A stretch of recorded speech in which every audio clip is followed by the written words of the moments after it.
My name is Marc-Andre Pigeon. I'm the director of the Canadian Centre for Study of Co-operatives. This is our last brown bag before the summer break. We're going to be taking a break from July and August. We'll be back in September. So it's actually, I'm really happy to have Bina Agarwal here today. I think it's going to be an excellent conversation. But before we get to that, I want to do some acknowledgements and especially the fact that we're coming to you today from Treaty 6 territory and the traditional land of the Cree, Saulteaux, Dene, Dakota, Lakota, Nakota, and the Métis. From them, I think we can learn to be grateful for the land, the water, and the skies that make all of this possible. We can also learn from them the importance of recognizing our shared responsibility over these resources and how we have to work together to make sure they're still there for our children and grandchildren. Now, this idea of shared responsibility is especially relevant today because it is in some sense the essence or subject of Bina's talk.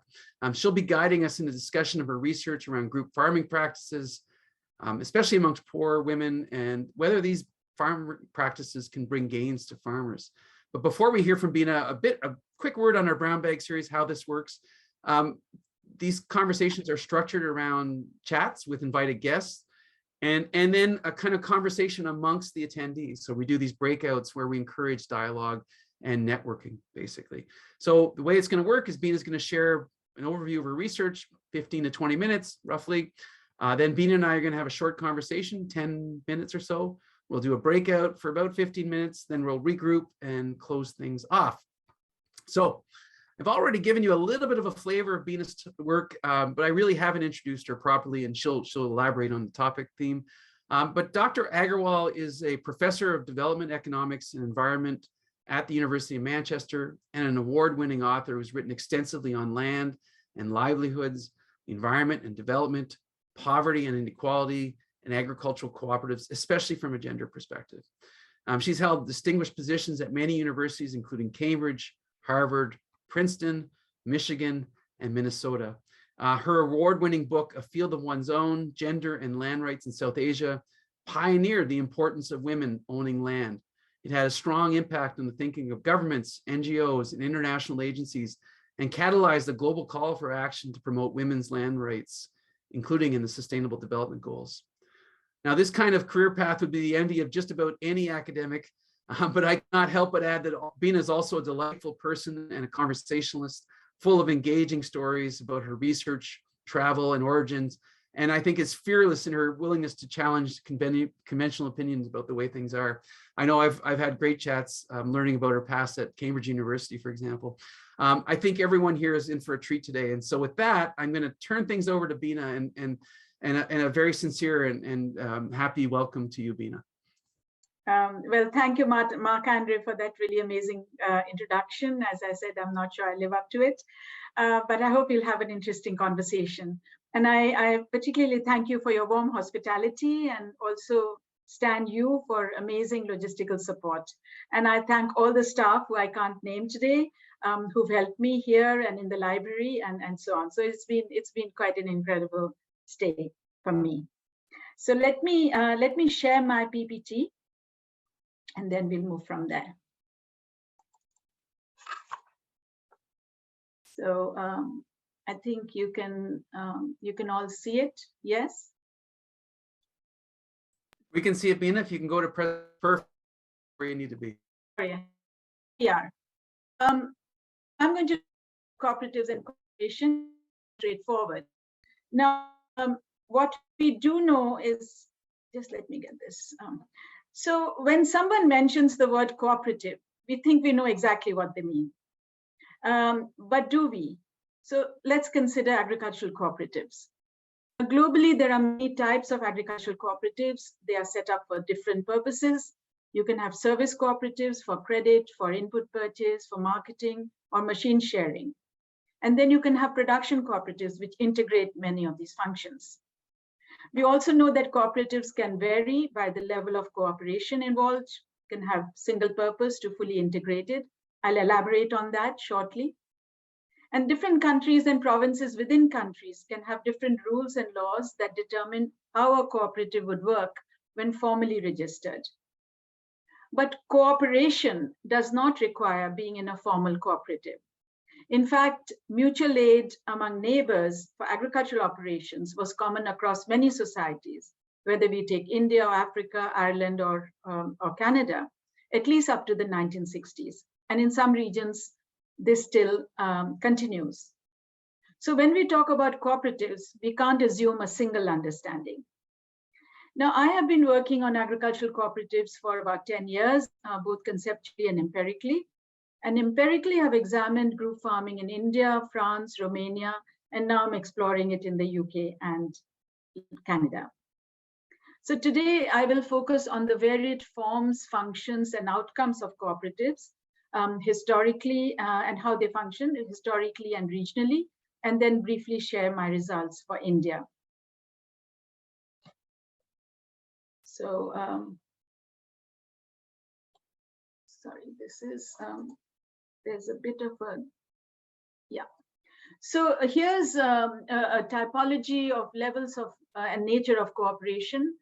You can think of single purpose minimal cooperation, where cooperatives are used for marketing, which is perhaps the most common, or for input purchase, credit, and so on. But the actual cultivation by the farmers is done at an individual level, by which I mean it could be a family farm. Then we can have single purpose medium cooperation, where you have joint investment in private irrigation or in large machines, but again, we have individual cultivation.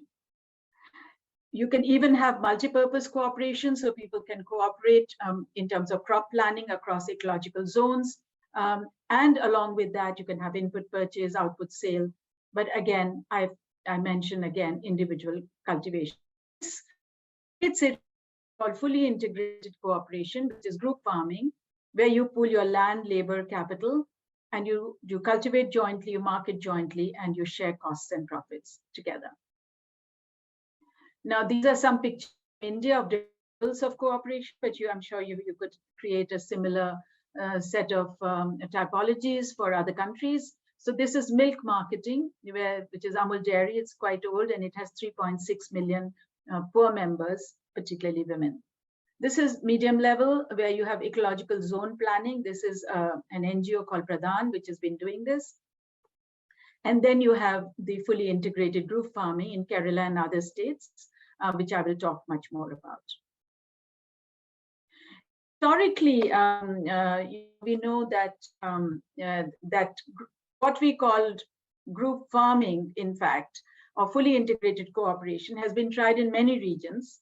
And we might even say that there have been waves of group farming, from socialist to democratic, from to voluntary. Now, barring the kibbutz, which has unique features, the earliest waves, one could say, was socialist collectivization across a range of countries, particularly USSR, but others. And then we have perhaps less well known that in the 1960s, when countries became independent of colonial rule, and this was across Asia, Africa, and Latin America, they carried out land reform. And as part of agrarian reform, they tried cooperatives, of course, influenced to some degree with what was happening, especially in China and possibly in USSR. And so in the 1960s, that is what we have. But alongside, also in the 1960s, you find that group farms were emerging in Europe. France being a very key example, but also in Norway. And if recent literature that I've read on Canada, this was also the case in Canada. Now, in the 1990s, what you find is a slightly different phase, where you have decollectivization in socialist economies. So it's post-socialist countries who are given slivers of land as a result of decollectivization. And they don't have enough land or machinery to farm individually, and therefore they pool together land and machinery. And we have examples from Romania, Kyrgyzstan, Germany, and Nicaragua, and possibly other countries, but this is where much of the literature is. And then a very different model of group farms in India, where you have all women groups, mixed gender groups, and the model here is the self-help group, which is institutionally not dissimilar to the Grameen Bank example, the savings credit groups. There are some pictures you can see from UK in 1929, Ecuador, and then Romania in the 1990s. Now, I might say that group farms in India and Nepal are still active, whereas here in the earlier, as we know, socialist collectivization was disastrous for many of for welfare, in terms of welfare and also productivity in large part. So these, and also the 1960s were a failure. I don't have time to go into why, but they didn't really succeed. However, what are still active are the European farms and these farms, especially in India, which are growing in strength. Now, one could think of that typology as, you can think of the two extremes. So if you think of a model, on the one hand is a model which is the socialist model. I'm trying to juggle a couple of different screens here. And as you can see, the features of this were coercive, top-down collectivization of farms, compulsory requisitioning of produce. The units of cultivation were very, very vast. The farmers had lack of voice in management. Clearly, if you have thousands and thousands of farmers, they were basically workers. And interestingly, you also find that women's position was quite unequal. So we have this image, as you can see, this image of the socialists where the women and men seem to be equal. But if you look at the figures, only 0.8% of the tractor owners were women. And if you look at work points in Vietnam, in China, and so on, women's work was counted as less skilled and received less work points. So there was serious gender inequality there. Now, at the other end are these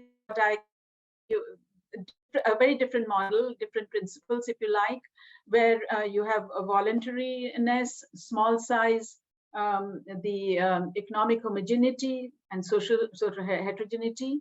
You have participative decision making, checks on free riding, and fair and transparent distribution of production costs and benefits. So in a way, one can say that these farms, these can be seen both as features and as principles for successful cooperation. These are features that I have gleaned also from the cases that I have examined.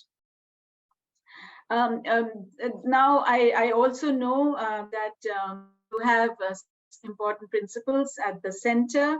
There is a little board just outside my room in which you can see these principles. But I would like to suggest that perhaps these might be less as principles than as features, because what you don't get here is very much on the process of functioning.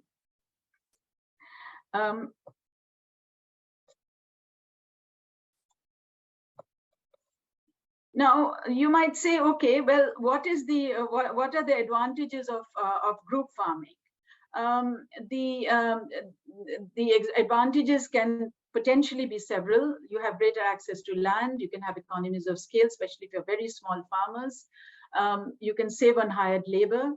You have better access to credit inputs and technical information. You have greater diversity of skills and leadership talent than may be found in one person or one family. The experiment, you can experiment with riskier, higher value crops with higher payoffs because you can spread risk among a larger number. You have better delivery on contracts, and you have greater bargaining power with governments and markets. Also, you would be able to adapt to climate change more easily because, you know, as a group, you have much more labor and much more a set of ideas on how to go about it. And for women, especially if you look at conservative societies, you have where, say, in South Asia, women don't interact easily in public spaces. As a group, there are less restrictions on public interactions, and they have more autonomy in management. So you'll say, well, that's all very well in theory, but what about practice? So I want to example group in Kerala, which is an interesting example of in practice. Now, this was a project that started in the 2000s under the state's poverty eradication mission in Kerala called Kudumshri. And here, all women groups are constituted from neighborhood groups. So you first form neighborhood groups, which give saving and credit. And if some of those women want to come together, and if they have a farming background, they might come together in groups of 5 or 6 or 7, and they lease in land because very few women own land, and they pool their labor and capital and they cultivate jointly and they share costs and benefits. They receive a startup grant, some technical training, and some subsidized credit from the National Bank for Agriculture and Rural Development. And so they help reduce some of the basic gender disadvantages, but they don't eliminate them. Now, what is interesting, as you will note, is that there are not 20 or 40 or 100 farms. There are 68,000 groups operating across Kerala, involving more than 300,000 women. Now, I was very interested as an economist to ask, well, are these group farms, how do they perform economically in terms of productivity and profits in relation to individual family farms? So I collected primary data in 2 districts of Kerala, of 250 farms, of which 69 were group farms, 181 were individual family farms, 95% of which were male managed. And this was weekly recording of every input and output over 12 months, along with group discussions. And the average size of the group was 6, and so on. But the farms are very small. If you think of Canadian farms, they are very, very tiny, but they're irrigated. Many of these results that I will present are in several papers, but I'll give you the most interesting results. Here is a simple table which has group farms and individual family farms. And what we find is that the annual value of output per hectare in group farms was 1.8 times that on individual family farms.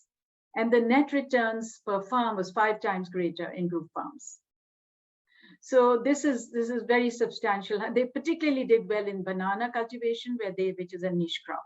And they were able to enter into contracts and deliver on contracts much better than individual family farms. There were also a range of indirect benefits, especially because they were women. They learned to manage farms, make production decisions, acquire new technical skills. They also learned to negotiate in multiple markets, where usually the husbands used to negotiate earlier. And they developed strong identities as farmers, not just as farm wives. And in addition, because they got to know the community so well, when they stood for public office, like in village council elections, a large number of them have won. So they moved from economic gain and skills to, in fact, political gains. And they also talk about greater respect from the community. Now, interestingly, also under COVID in Kerala, 87% of the group farms that were functioning and harvesting survived economically, while large numbers of the individual farmers lost out. So these can be scaled up. You'll say, well, these are very tiny farms. You know, there are 6 or 7 people in a farm. There are different ways in which one can think of scaling up. Scaling up doesn't necessarily mean you add more and more and more, so you have a few thousand members. You can also scale up by horizontally linking up. So you can horizontally link up several of these farms, and then they can form federations. So this is a structure we know from self-help groups, which works really well, and you can have representatives from the bottom up to the federations. Now you'll see that's special. Will this work elsewhere? Indeed, it will. I've looked at group farming in Telangana. Here we find that the annual value of output of group farms was not higher than the individual family farms, but they had the same net returns, and they did as well in cotton cultivation, which is a commercial crop. The reasons for this I've analyzed extensively in many of my papers of why they did less well than in Kerala. They've also, we have now group farms emerging in Bihar and North Bengal, some of it partly influenced by my writings when they wrote to me. And here, they're very interesting models because you have all women, mixed gender, and all male farms as well. And then after a workshop I did in Western India, they now have about 20 all women group farms, and they are growing. Now, basically in all these regions, group farming has helped farmers, one could say, overcome market failures and enhance their productivity and food security. And they could also potentially provide an institutional basis for agricultural transformation post-COVID. Then we must look outside India. So if you look at India, Europe, and Canada, this is a very broad brush comparison. you find that they're very different, and yet they are working. So here we have land is the scarce resource, and the examples here mostly are all women farms. They're small plots, and they do arable farming. In Europe, you find, I've studied France in great depth, and also to some extent looked at Norway, and they're mostly male managed, all male or mixed farms, but mostly male managed farms. They are constituted of individuals or families, and here they're constituted of individuals, not families. The plots are very large, as in Canada. They're farms with several hundred, even 1,000 or plus hectares, and here typically it's for animal breeding. Now in Canada, from the literature that I've seen, there was a shift since the 1970s, 80s from group farms, in which there's quite a lot of discussion and examples of that, to single-purpose joint ventures, or also to vast, highly mechanized individual farms. So this does raise a question: is there still potential for group farming in Canada, where historically it did exist, and if so, in what context? And then I might ask, could working in groups also make for happier farmers? So thank you. Thank you so much, Bina. I love the last image. It's provocative. So we're gonna have I'm gonna have a short conversation with Bina, then we're gonna go into our breakout conversation. So Bina, I wanna start by asking you, you've been in Saskatchewan now for almost 2 weeks. What's your observation? I know you've been out on some farms, you've had some conversations. I recognize you haven't kind of done the research yet, but just your intuition, what are you seeing here? Do you see any potential for these group farms in Saskatchewan, for example? There's always potential. It depends on how you make the argument. What I'm seeing, however, is that I've visited too few to be able to make any kind of generalization. What you see is that there were group farms which, firstly, families, you have multi-generation families who are doing group farming. And now whether you call them group farms or whether you call them family farms, there's something in between. The general trend I see is towards expansion of farm size and the use of vast machinery. So people invest in machinery, and then they bring in more land, there's surplus capacity, and then they expand their size. So from my observation, you have a disappearance of small farms, and then you have the growth of these very large mechanized farms. Now, one can say that, having looked at the UK, you also have very large farms, but machine sharing is not uncommon in terms of what they call joint ventures. So for instance, if you and I were to enter into a partnership, we are two farmers, you have a combine, I have a combine, and we want to upgrade ourselves and buy something joint, we save on machine costs. So there are economies of scale because it's not land scarcity, but there's other scarcity. So that's one observation, that there is potential there. The other is a question that in First Nations or in other regions where community is still important, whether there is possibilities there, because cooperation in farming is not just about economics. It's also about interacting in understanding relationships. If 2 people or 3 people are working together, then they all have to turn up for work. There's a degree of equality there. And we've interviewed, for instance, in Canada with Michael and Joanne, who were kind enough to take me. And we interviewed cases where the farms broke up because of differences in understanding of process and personalities. And sometimes there's a demographic shift. Farmers are getting old, they don't have anybody to take over. So they end up selling or leasing out. Can you elaborate a little bit on maybe just relating your last point to that last slide? You showed this. You said the farmers could be happier. What are you thinking when you say that? What have you observed? One of the things, I did this quite extensive survey in France, where also you have highly mechanized, very large farms, but you have a tradition of GAECs, which are group farms. It was started by the young Catholic farmers movement in the 1950s, 60s. And about 7.5% of French farms are in GAECs. And when you ask them what are the advantages, among the advantages they list is that if you, especially in animal breeding, that they can go on a holiday with their family because they have a partner to depend on. And if you get along well, then you can be quite isolated in the kinds of homesteads. You're not living in a single village, you're spread out. And so the interactions themselves can also be provide social life, which doesn't exist otherwise. So that's on the side of happiness. Okay. But of course, well-run farms with efficiency and profits would also bring happiness. I'll just ask one last question, Bina, and then we're going to turn it to the groups to kind of break out and have a little chat. What are your observations, or one of the critiques people might bring against kind of group farming and collective farming is kind of free riding people who don't put in their fair share of the work. And how do you see these group farms addressing that concern? What's the mechanism for it? I've observed this. Thank you. I've observed this most closely, of course, in the Indian context, where they've paid a lot of attention to process. So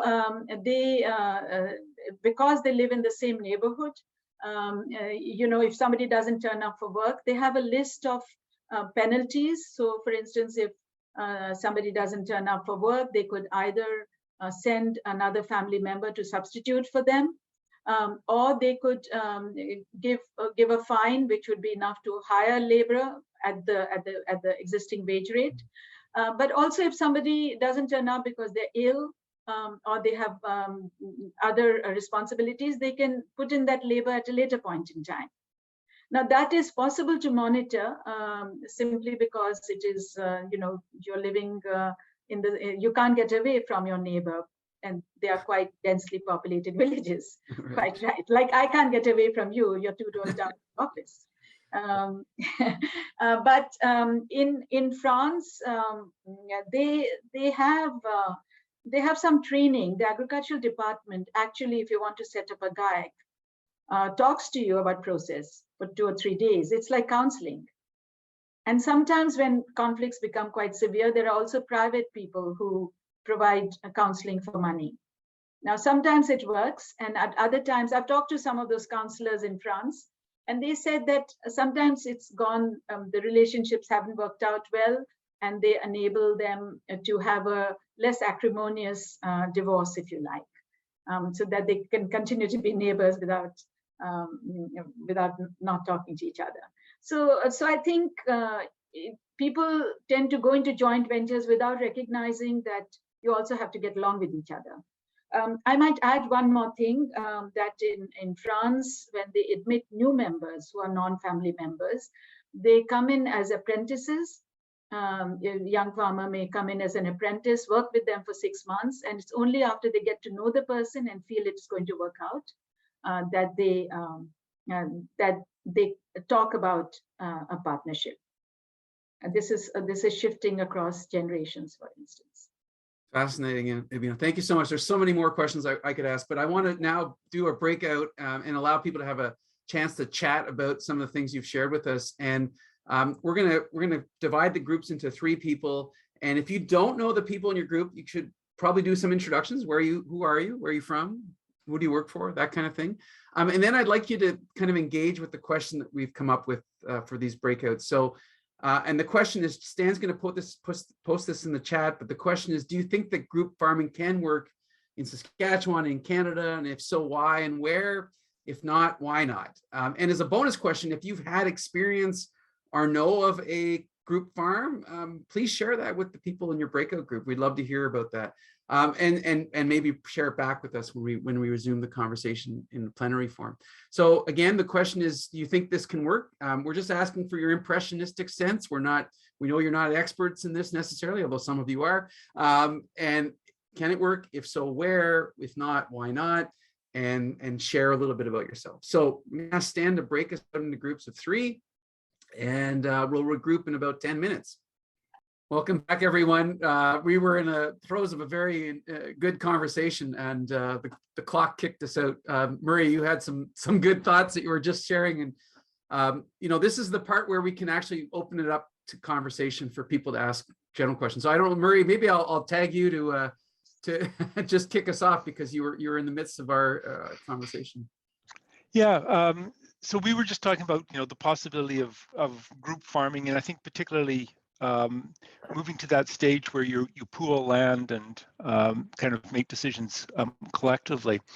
And Audra was saying that there are some very small operations in BC where you see new people coming into agriculture with an idea of they have an idea they want to grow X or produce Y, and they then will lease the land as a way of being able to achieve that particular goal. And I can see where you could sort of form a group farm that way. But if you think about, I think that situation is very different than what you see on the prairies, at least in Saskatchewan, which is where I'm familiar with, where most of the farmers, land is both an input to grow the crop, but it's also something that you want in and of itself. And there's status assigned to being a landowner or a land accumulator. And as long as you have that, I think it's going to be very difficult to see group farming of the kind that we were talking about, simply because there's this different relationship with land. One is just an input, the other one is actually something that is valued in and of itself as something to acquire. An asset class, as I was saying. I had this chat with Bina, in a sense. That's what it's become. Yeah. So Bina, Yeah, do you have any thoughts on that, what Maria was just sharing? Yeah, I do. Land has always been a measure of status, of citizenship, of having a value much beyond its economic value. That's why people spend litigating for years to keep a small piece of land, ancestral land, which wouldn't be justified by the economic value. But you're talking about modern status. I think the way to contain that, there's obviously, it seems to be that unless you have a law which restricts the amount of land that can be acquired. Now in India, for instance, you can't keep endlessly leasing in land, and you have to it's land to the tiller policy. So the person who cultivates and manages the farm directly is the one who should be owning the land. And I think that kind of idea is not just the case in India. It's also in Latin America. You find that the MST, in the constitution, they say that land should be used for social purpose. So that's enabled the landless to actually acquire land from these very large Hasipandias as well, from my understanding. And so there has to be something else beyond that to contain this whole process of endless acquisition of land by a few people or even by companies. That's a really neat idea, Dion. Bina. Dion has her hand up. I want to go to Dion next. I just thought that was fascinating what you just said about the need for a law to stop the accumulation, and this idea of the tiller, the person who's actually using the land, having the ownership, because that's really aligned with, say, the idea in a cooperative that the owners are also the users of the goods or services, right? So I think that in some ways that the presence or absence of that law actually can actually create the conditions for co-op to be able to be more or less successful. And I also just wanted to say something on Murray's point. It's also it's not even just a status thing. There's also this this sort of it's like an idea of sort of the land itself or the family. It's not just about status. It's about, like, there's an emotional connection in a lot of families. Like I think about in my family, that all the land was gonna go to my brother for a really good deal. And there were times when we were even just talking, I'm the oldest of 9, talking about us all coming together to do something as a group, even within a family where you think trust can kind of be high and solve some of those kinds of coordination problems. And we even struggled with that a lot. And so it was interesting that like even just within the context of an individual family, it's still really hard to think about how you come together collectively, because there's these ideas about the emotional attachment of the land being passed down to the oldest son and all these kinds of ideas around it. So I just, based on Murray's comment, had that thought. Bina, can I ask you maybe to reflect on that, but also I think the gender dimension, that was something that came up near the end of our conversation. And I think in Saskatchewan, Audra was raising this observation that the men don't seem to cooperate very well, or they tend to lock horns a bit. Is that something you've observed, and maybe you can also reflect on what Dion was saying, the challenge of building trust even within a familial unit. It's not always right. And well, Joanne's also written quite a lot on the gender inequalities in land, in these farms, even in cooperative farms. I think it's an interesting question. There is literature from behavioral sciences, which does tend to suggest that even in mixed groups, that there is a degree of greater cooperation among women than all male groups, but also men cooperate better in mixed gender groups. And that literature, of course, is quite not easy to translate to issues on the ground, but what's telling is that if you take, for instance, the Grameen Bank, which Muhammad Yunus created in the 1970s, they started with all men and all women microcredit groups, and they ended up with almost entirely all women groups. And similarly, the self-help groups in India, almost entirely self-help groups. Now, I wouldn't say that necessarily women are by temperament more cooperative, but I would look for other explanations. So they are more interdependent. So if you when you talk to village women, they say, well, I have to settle this dispute right now because tomorrow I will go and fetch water with her, or I may need to borrow something from her. So I think the extent of interdependence is also true in the Kerala groups they all lease in land. Now it's not very legal, but they depend on leased in land, and therefore they take the risk at the beginning of the cycle, crop cycle, and they're not in a position to just simply leave it because they have to wait till the end. So I think we shouldn't look at interdependence and community and other interdependencies as also feeding into this. Economic cooperation. Right, so interesting. Thank you, Bina. Bill, Bill's from Wisconsin, another great farming area of North America. So, Bill, share some thoughts with us. Well, I'm just going to the gender issue. At my Farm Credit Board meeting in Fargo, North Dakota, back a couple of weeks ago, we have a board that's predominantly male. But as we sat around the room, we were talking about instructions to the nominations committee for nominations for board candidates. And what we determined as a group is, given the changes in agriculture occurring, at least in the upper Midwest of the United States, that's actually our female members that are far more qualified to serve on the board than the male members. Because on most of our farms, now this is getting stereotyping, so forgive me for a little bit of that, but our evidence shows that most of the male members of the family are the ones that actually out on the tractors and the combines. It's the spouse and other members of the family, more female persuasion, who are actually doing the books for the operation and really understand how the operation's financed. And we've decided as a $12 billion association that we really need to have more women on our board because they're better qualified as a group than the male members of our cooperative. And this is a 360-degree shift in our thinking, especially for a board that has 2 women and 14 men on it. But that's the conclusion we're coming to, and especially as we get more to autonomous farm vehicles, there's just going to be less of a role for the traditional male members of the farming operation than the female members.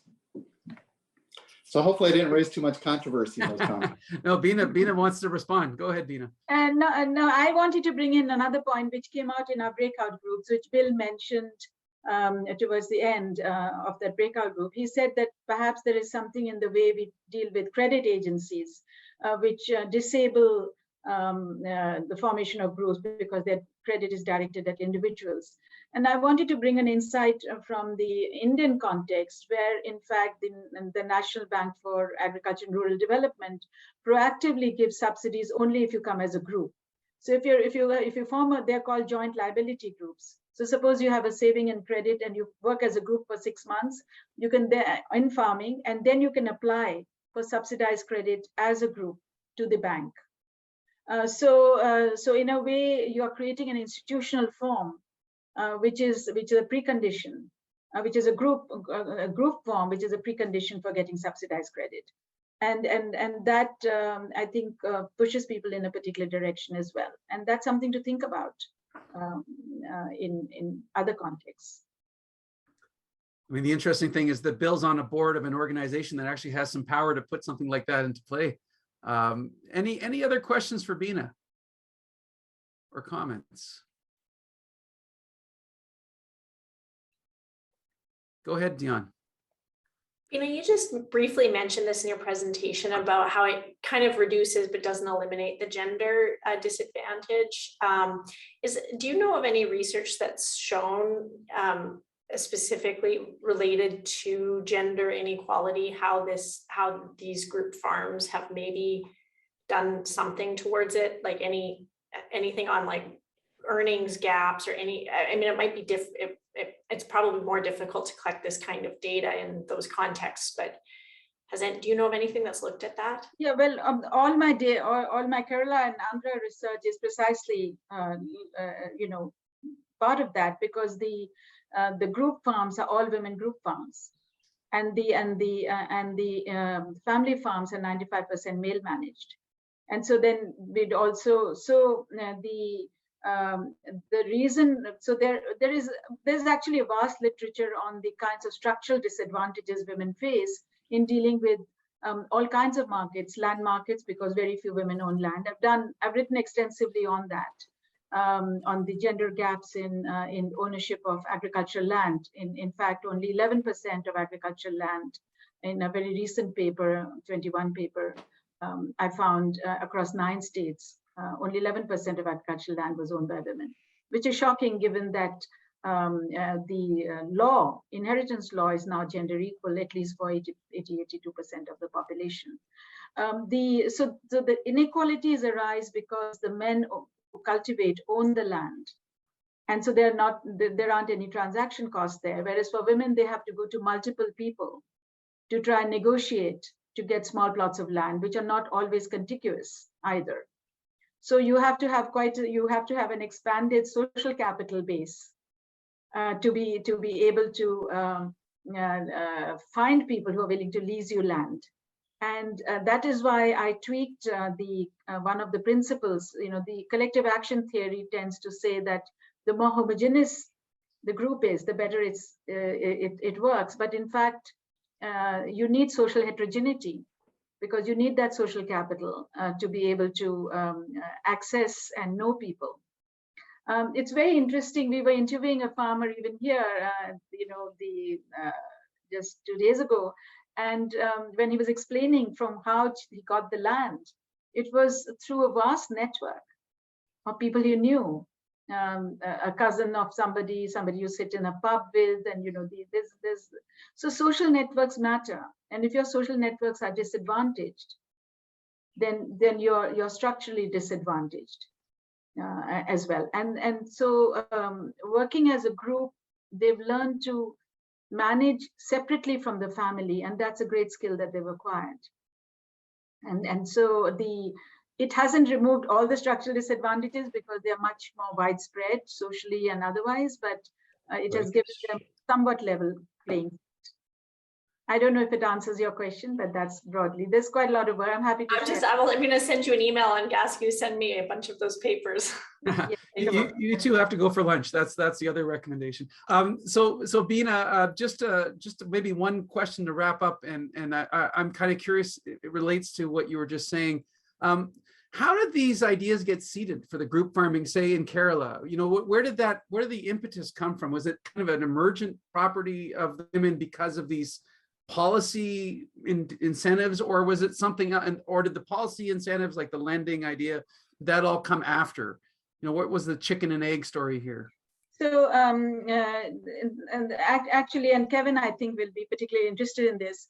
They in the left front government in Kerala in 1998 or around that time, they decided that they would have a people's plan campaign. So when they planned for the state, they would get ideas from bottom up.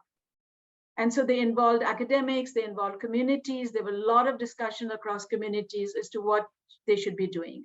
In addition, in the village council level, 10% of the budget is allocated for women's needs.